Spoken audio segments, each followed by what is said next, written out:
नमस्कार। अगर कोई भी कुछ लिखता है तो ये बातचीत उसके लिए ही है। आज हम हिंदी व्याकरण के एक बहुत जरूरी हिस्से पर बात करने वाले हैं, विराम चिन्ह। देखिए, ये सिर्फ कुछ नियम नहीं है, नहीं, ये तो वो औजार हैं, वो टूल्स हैं जो किसी भी लेखक के काम में जान डाल देते हैं। तो चलिए शुरू करते हैं। अच्छा, एक बात सोचिए, कोई कुछ लिखता है तो उसमें ठहराव कहाँ है? मतलब जैसे हम बात करते हुए रुकते हैं, सांस लेते हैं ना, ठीक वैसे ही लिखने में भी एक लय होनी चाहिए, एक क्लैरिटी होनी चाहिए।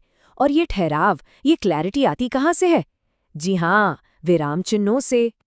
तो सवाल ये है कि ये विराम चिन्ह हैं क्या भला? देखिए, विराम शब्द का मतलब ही होता है ठहरना, रुकना, थोड़ा आराम करना।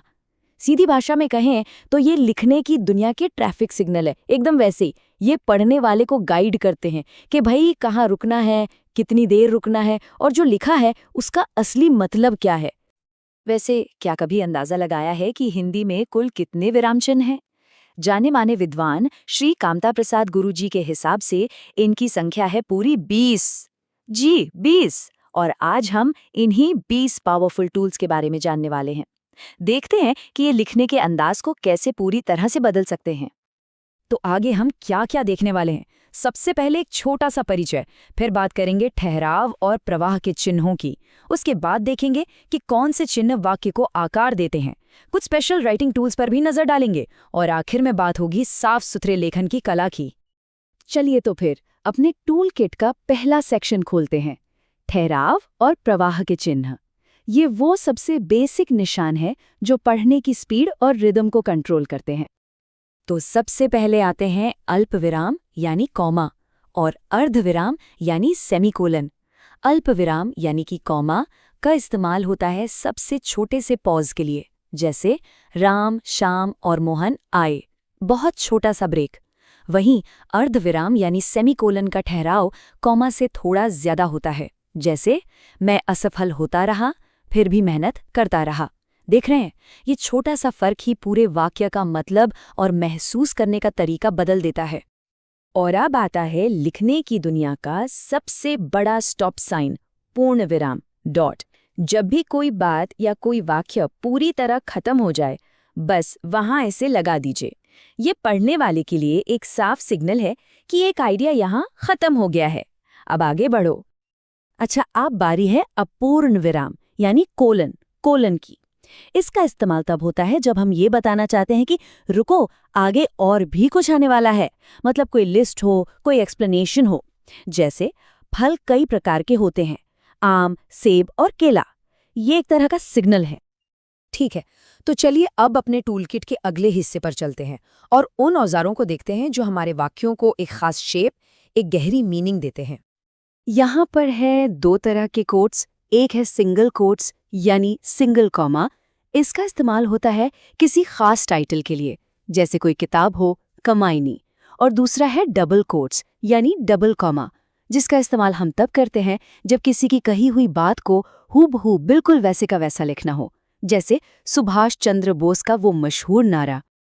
अब ये देखिए, कोष्ठक चिन्ह या जिसे हम पेरेंथेसिस ब्रैकेट भी कहते हैं, इनका काम है वाक्य के बीच में थोड़ी एक्स्ट्रा इन्फॉर्मेशन देना या किसी शब्द का मतलब समझाना।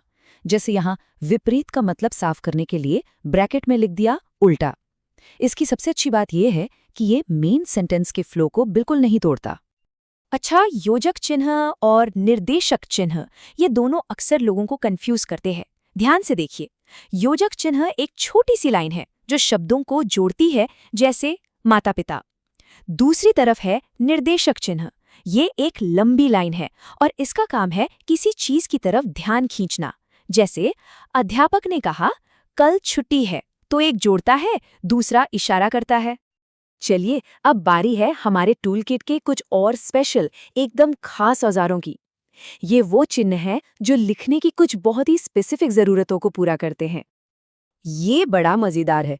इसका नाम है हंसपद या त्रुटि विराम चिन्ह। ये साइन, इसे आप ऊप्स मार्क भी कह सकते हैं।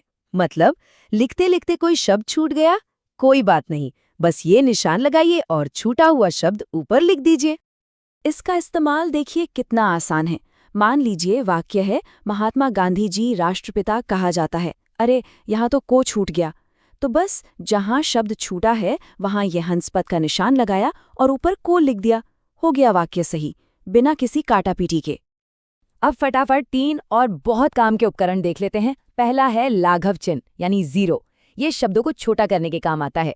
जैसे डॉक्टर को हम लिख देते हैं D0। फिर है पदलोप चिन्ह। ये डॉट्स बताते हैं कि टेक्स्ट का कोई हिस्सा जानबूझकर छोड़ दिया गया है। और आखिर में तुल्यता बोधक चिन्ह यानी बराबरी दिखाता है। जैसे 1 वर्ष बराबर 365 दिन। सिंपल। और अब हम अपने टूल किट के आखिरी 2 औजारों पर आ गए हैं। एक है पुनरुक्ति चिन्ह, कॉमा कॉमा कॉमा। जब ऊपर वाली लाइन के ही शब्दों को दोहराना हो तो बस ये चिन्ह लगा दीजिए, लिखने की मेहनत बच जाती है। और दूसरा है समाप्ति सूचक चिन्ह, -0 डैश। ये निशान बताता है कि कोई लेख, कोई कहानी या चैप्टर अब खत्म हो गया है। The end. तो हमने अपने टूल किट के सारे औजार देख लिए हैं, पर अब असली सवाल ये है कि ये सब मिलकर एक साफ सुथरे और असरदार लेखन की कला को बनाते कैसे हैं।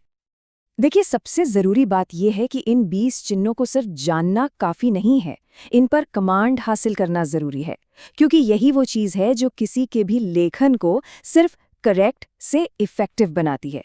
मतलब शब्दों में जान डाल देती है, इमोशन और क्लैरिटी देती है। तो आखिर ये सब इतना ज़रूरी क्यों है? 3 सीधी वजह हैं। पहली, ये क्लैरिटी लाते हैं, कोई कंफ्यूजन नहीं छोड़ते। दूसरी, ये पढ़ने वाले के लिए एक नेचुरल फ्लो, एक रिदम बनाते हैं।